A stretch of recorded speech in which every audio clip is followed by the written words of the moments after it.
Welcome to It's No Secret, a podcast for Kiwis who want their money questions answered. Ready, steady, go. This podcast will answer the money questions you may or may not have on your mind. We'll talk to real Kiwis and share truths about our own financial lives. Both the successes and the failures. Because the truth is, there is no secret to achieving financial freedom. Hello and welcome to a very special episode of It's No Secret, the first of our Money Moments episodes where we chat to real Kiwis about their experiences with money. As you've come to expect from us, we chat through the good and the bad with a fair dose of radical honesty. Today we are joined by Mikayla Hopkins. Mikayla is the Chief Marketing Officer at The Face Place and founder of Her Career, a networking and development hub for entrepreneurial women and co-host of the #1 Careers podcast in New Zealand. Mikayla is also a friend and inspiration to us both, so we're incredibly excited to welcome her onto the show. In this episode, she shares how her mum taught her to balance the books, paying toilet tax as a kid, the 5-year journey to becoming a homeowner, and why she was terrified of spending her money. We hope you enjoy the conversation as much as we did. Welcome, Mikayla. Thanks so much for joining me today. Super cool to chat with you, not only as a fellow money chatter, but as a now great friend. So first, a great place to start would be, can you please explain who you are and why you love talking about money? Absolutely. So I am Mikayla Hopkins, as you said, and a dear friend of yours now, thankfully, because I love all things money and I love the vibe when we chat. A little bit about me, my background's in marketing and branding, and for as long as I can remember, money has been on my mind, sometimes negatively, sometimes positively. So really excited to have this chat and see where we go. Awesome. Well, thanks so much. Tell me about your relationship with money growing up. What was the starting point? Your childhood? Yep. Did you learn from your parents? The whole thing? So I had a really interesting upbringing with money, and I think it's easy to think that you were the only one that felt all of those things when you don't talk about money with anybody outside of your family as a child. So I remember having a real scarcity mindset when it came to money. I remember having so much fear around losing the little amount of money that I did have, and I always remember stressing about money. There was never enough. In terms of sort of being brought up, it was initially just my mum and I. And so as a 24-year-old single mum, she had to budget like crazy. And so I feel like money was always a part of everyday conversations. I was really conscious of it. I always remember having so much fear around money. Interesting. So did your mum openly talk to you about it? Yeah. Kind of like every day, really? Yeah, well, I mean, who knows? It's 5-year-old Mikayla. It was a long time ago. Yeah. But I do remember it being a really safe place to talk about money, and I know she really wanted a better future for me and wanted me to have financial stability. And so it was we never chatted about investing or property or anything like that. It was always about saving. And so she always wanted me to know where I was at with money. So I had even I must have been probably 7 years old when it first started. I had this little red A5 book where I had to track all of my ingoings and outgoings. So wow, I'll show you a photo. Go Mom, I have to say, that is pretty cool. I hated it at the time though. To go get a 50-cent bag of lollies, having to write that in my journal, my book thing. I remember going through it and there'd be little things like toilet tax. So I would get taxed if I was supposed to be asleep. And there wasn't a way for my mum to try to take money from me. She just knew that money was really important to me. So as a punishment, that's how she would try and make sure that I stayed in bed after my bedtime. So that's so interesting. Yeah. Wow, that is a great parenting time. It's so wild, but I'm so grateful now because I always know where I'm at with my money. And every month I would have to balance it out, and I would have my tally of what's gone in, what's come out, and then my final amount in my bank account. Oh yeah, okay. And so growing up, did your mum own property or did you kind of rent? Do you know that? We rented. We always rented. So my parents moved out of Auckland because the Auckland property market. So they bought for their first time 5 years ago, I think. Oh, wow. Yeah. So we always rented. I always remember moving through a lot of houses. Oh, yeah. Okay. I'm exactly the same. I think growing up, I think one year we moved like 3 times or something like that. Yeah. But I mean, and no fault of my parents at all. But yeah, I mean, we got to also stay in some cool houses and try out a pool and stuff like that. So that was fun. It was nice. And I remember my mum would have flatmates as well who I really like, I don't know, just made life a little more interesting. Yeah. And then when my stepdad came into the picture, then we still moved from house to house, but I feel like less so. There's a little bit more stability there. But I think as a child, I don't think you consider things like stability. Yeah. You know, I don't really think that's something that you're conscious of. Yeah. And so your teenage years, having that book and tracking all your spending and things like that, while you were at school, how did that translate? So through school, again, I always remember being really wary of or scared that something would come up outside of my budget that would then sink me. Like, that sounds so dramatic, but it was like every single dollar counted, and I grew up really knowing the value of a dollar. So I remember working in part-time jobs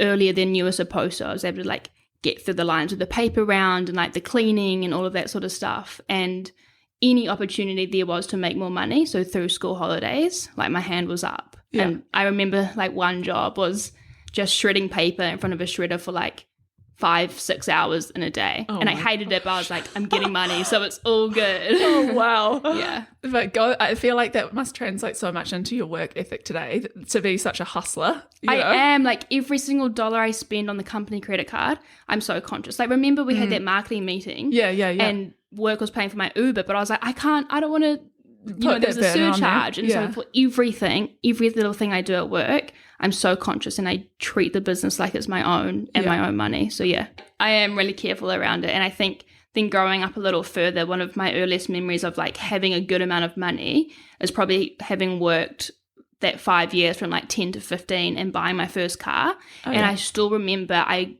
got the 5K cash out at the bank, and I remember being so fearful that something was going to happen to me and my money from that journey from the bank to the car yard. And like almost being paralyzed with fear that money was going to go, because I couldn't just ask my parents for the 5K if it got lost. So just that fear element was so strong. But then I also really appreciated the dollar, because I remember, for example, I'd always lose like my clothes. So I'd always lose my school uniforms. So my parents would say, you have to pay for your uniform, and if you keep it for the year, then we will reimburse you. And so I really valued that money exchange. So yeah. Interesting journey with money. Do you have an aha moment where from maybe feeling, so I would say that was probably a view of scarcity, that like the being scared of taking that money from the bank or the ATM to buy the car and things like that, and constantly worrying about that. Definitely. Did you have a moment where you swapped that perspective, and is your perspective of money different now than to back then? The only time that changed was when I started having a full-time job. Otherwise, I would say all the way up until I was 22, I was so fearful of anything happening outside of my control that would then impact my money, because I always wanted to have a safety net, whether that was like $500 or $1,000, whatever it was. Even if that meant my car couldn't get a waff, like that would put me in tears, thinking, well, how the hell am I going to be able to afford this? Like there was no opportunity to find or get that money anywhere else. And so it wasn't until I started seeing real money and like a good wage that scarcity stopped. But I still notice that comes through even now. Like I earn a fantastic wage. I'm really financially stable. But for example, I mean, you're sitting in the living room now. We had a renovation situation where something came up that was like out of the budget.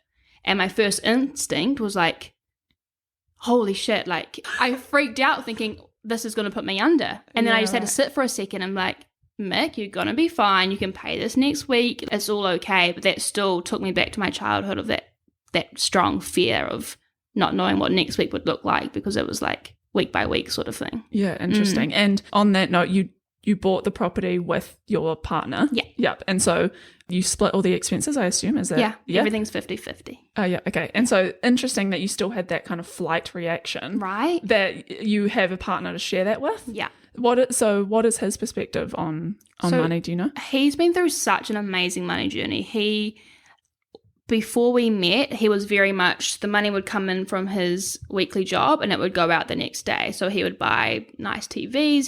He's very generous. He really looks after the people around him. And that's amazing. And I love that. But it also meant that he wasn't setting himself up financially because it was very much an in and out situation. But he completely 180'd. When we first met and we really wanted to buy a house, that was such a big goal for us. Yeah. We sat down, we budgeted, and he's just been impeccable. I'm so proud of him. And I think it's a good example to show that you can change your relationship with money and your habits. It's just because you're doing something now doesn't mean that you can change, Yeah. How would you describe your relationship with money now in 3 words? I would say stable, I would say growing, and I would say empowered. So I would say stable because now I finally feel financially stable. I feel confident in my understanding of money and how I can make it work for me. And I also understand that I'm going to be okay next week. Yeah. That was really always important to me. And then I would say growing because I still have so much to learn. I only started investing 2 years ago, so I'm still at the very start of my investment journey. I only bought property a year ago, so I'm still very much at the start of that, and I'm excited and I'm curious, and that's why I love being around you because you know much more about particular things than I do, and I find all of that so fascinating. But you also speak about it in such a transparent, open way. So I really love that, and I want to continue to surround myself with people who are passionate about money as well. Yeah. And then I would say empowered because I think money gives me independence. I've seen too many relationships, and this is not I love this so much. This is no reflection on Tom. I'm going to be with Tom for the rest of my life, but I've seen too many relationships where they stay together because they cannot survive financially apart. And that is just feels awful. That literally, look, I've got goosebumps. I have goosebumps as well. Right? That terrifies me. And so I always want to be in a position that I don't have to rely on anybody financially. So I feel empowered with my money situation now. I love that. I love that so much. And I also love talking to you about money. Yes. And so you mentioned that you have recently, within the last 1 to 2 years, started investing in both property and shares. Yeah. Can you tell me about the journey to start investing for you? So maybe if we start with the property journey. Yeah. Is that all right? Yeah. So I knew, again, I really wanted to have a property because it gave me that stability base that I felt was really important to me. And so we sat down probably now, I'd say 5 years ago. We did the full budget. We figured out what we'd need. And what I found extremely frustrating is every time I'd meet the metric of where I was supposed to go, the property market would move so fast that I couldn't keep up to it. When you say where you were supposed to go, what do you mean by that? So we initially sat down thinking we'd better buy a $700,000 house in Auckland, North Shore, and it took 3 years to get to that point to be able to have enough for the deposit. And then that needle moved. So your baseline in Auckland to be able to buy something then moved to 800, then 850. So I found that really disheartening to feel like I was giving it my all, sacrificing things as well. Yeah. And not being able to meet the goal. As that goalpost was moving, did you consider still trying to find a house that was at that 700K mark but sooner, or according to that timeline, or kind of compromising on the value, or were you kind of stuck on this is the area that I want to buy in? Or I was a little, for me, I really liked the shore. It would have been really good for my growth mindset to move outside of the shore, but it's comfortable. It's one thing I can control. I know the area and it feels like a safe bet, right? Yeah. And just for my biggest investment ever, I just wanted to play as safe as possible. And I definitely had to compromise on what I wanted. Even what we're sitting in now, we went out, towards the end of meeting those goals, we were still saving. And so with the bank's ability for loaning, we were able to get a house that was just over $1 million. And so what we were looking for is the homes with the granny flats underneath where we could rent it out for $400 a week. Okay. Those were just going insane. At every auction we missed out every single one we did. So we got 6 property building reports over our journey.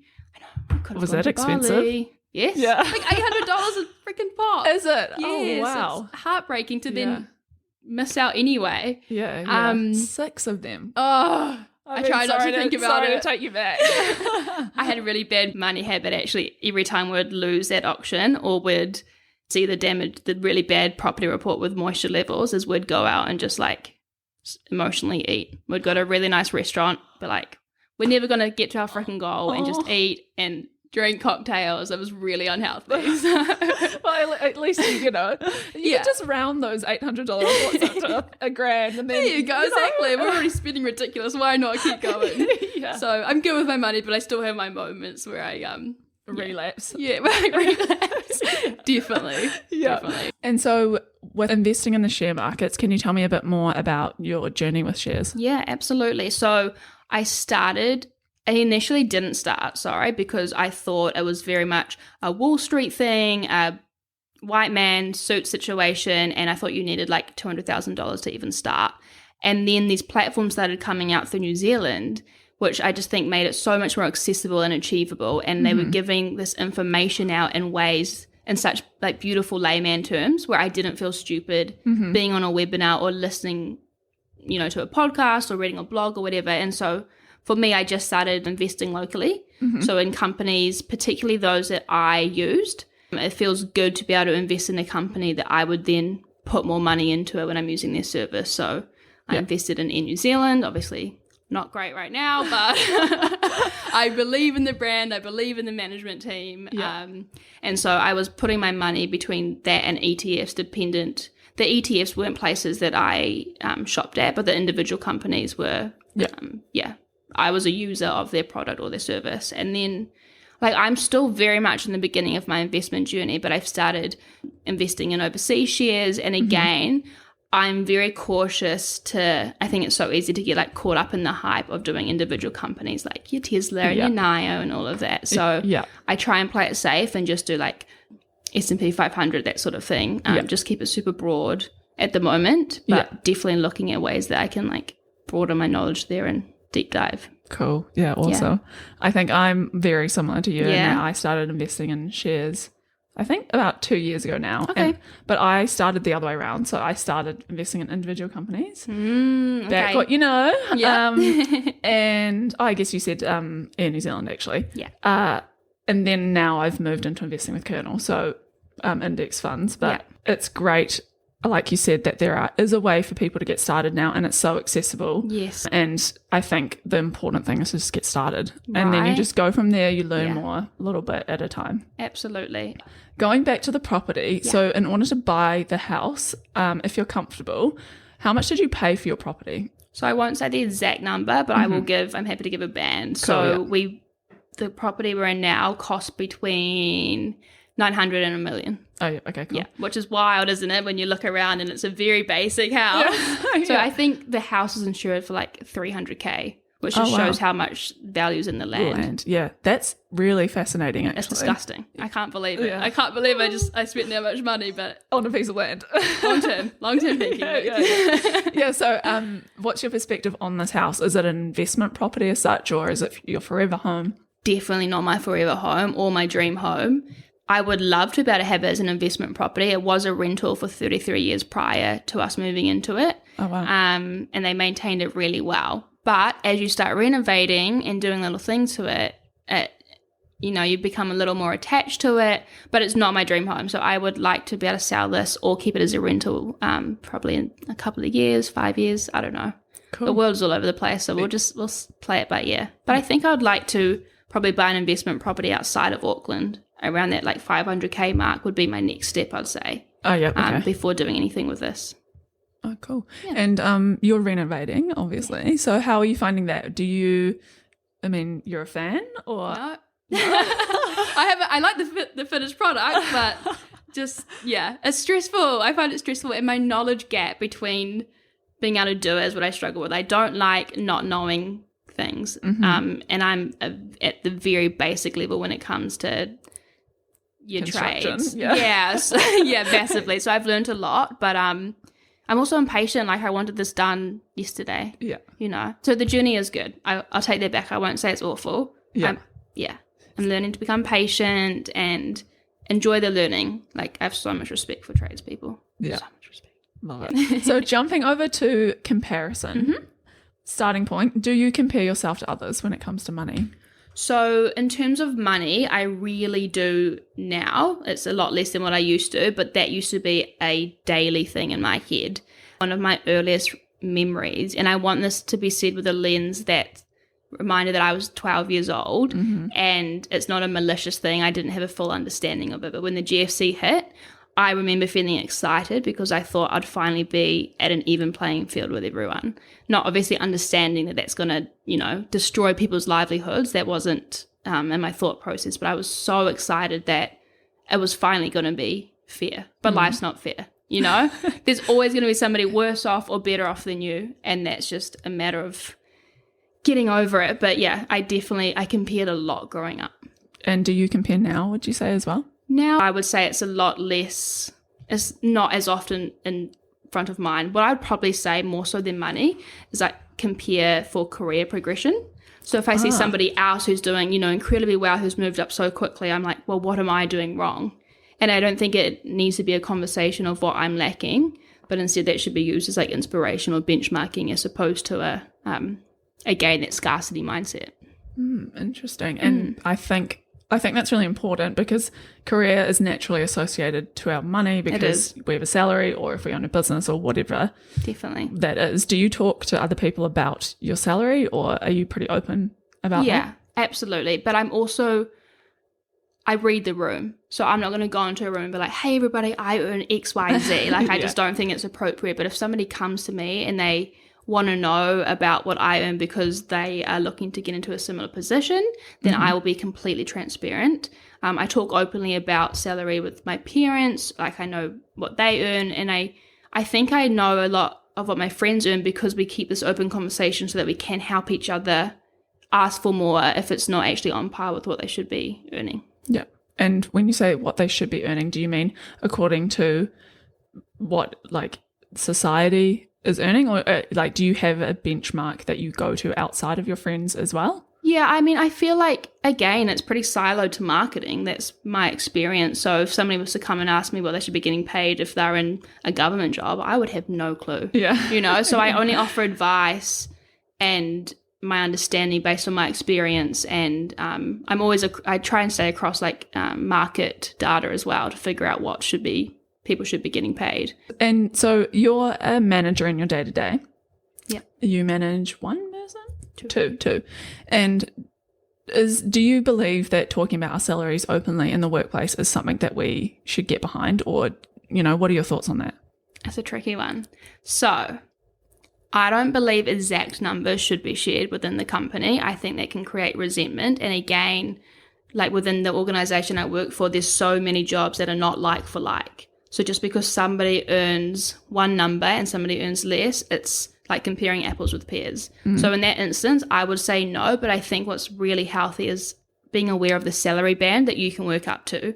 And then at least that keeps companies accountable, and there's some level of transparency without having any animosity toward your colleagues. And especially it's so topical right now, having just celebrated International Women's Day around the gender pay gap, having those salary bands be transparent and visible makes people understand what is right and what is wrong in terms of what people should be paid. But yeah, I would feel pretty uncomfortable having an open conversation within my team saying, I earn this X, Y, Z. Yeah, no, definitely. I think it's great because it can also help provide goals and create a sense of purpose within your role that that you're working towards. You see the ladder, right? Yeah, exactly. And naturally I feel when you feel valued and paid well, that's only going to be a good thing for your employer. But I do also agree that an exact number can create problems. I was speaking to my parents in Denmark, and they were saying that in Denmark, so it's written into contracts that you should not be talking about your salary to people. Right. So you can get fired if you tell someone else your salary, which I found really fascinating. Yeah. But then in Sweden, all salaries are publicly or are published publicly. Is it their band or like the exact number? I think it is their band. I'll have to double check that. But I mean, I guess it speaks to their socialistic society. But I feel like you'd feel very exposed. That's a whole nother level to just talking about it with your friends and family. Like imagine having your salary as like your LinkedIn title. Like that would just feel, That's so true, actually. I think that's bizarre to have, that information so accessible And I think there's so many other things that come into play. Like, you don't know what kind of package that person has agreed to, if they're getting more flexible working, if they've got extra leave. You know, some people negotiate 5-6 weeks of leave as opposed to your standard 4. And so when you just see a number, that only tells one part of the story, not all of it. So I just think, salary bands is my preferred way of sharing that info. Yeah, awesome. So with that in mind, do you have any tips for people who might want to compare themselves against other people? Yeah, I think just probably being a little more gentle on yourself, knowing that comparison is a thing. And I hate regurgitating phrases that are so oversaid, but I'm going to do it anyway. But comparison is a thief of joy, right? And I feel like what we were saying earlier is I've seen people put themselves into debt to make themselves look richer or more wealthy on social media, which that breaks my heart to think that there's people out there who feel like they need to create a perception so strongly that they're actually regressing financially. I think another tip is actually just making sure you benchmark against yourself. I really do focus on that a lot now. Is, you know, last year I was earning this, or this year, it doesn't even have to be about earning either. You know, like, I think whatever your goal is, looking at how you can improve on where you currently are, I think is a really nice way to be able to focus on yourself. And because it's a loud world out there, and it's very easy to almost feel like you can't move forward because you're so paralyzed by comparison. I really like that. I think that's a really good motto to work off, is be better than you were before, rather than having a finite number that you want to work towards, or whatever goal. Definitely.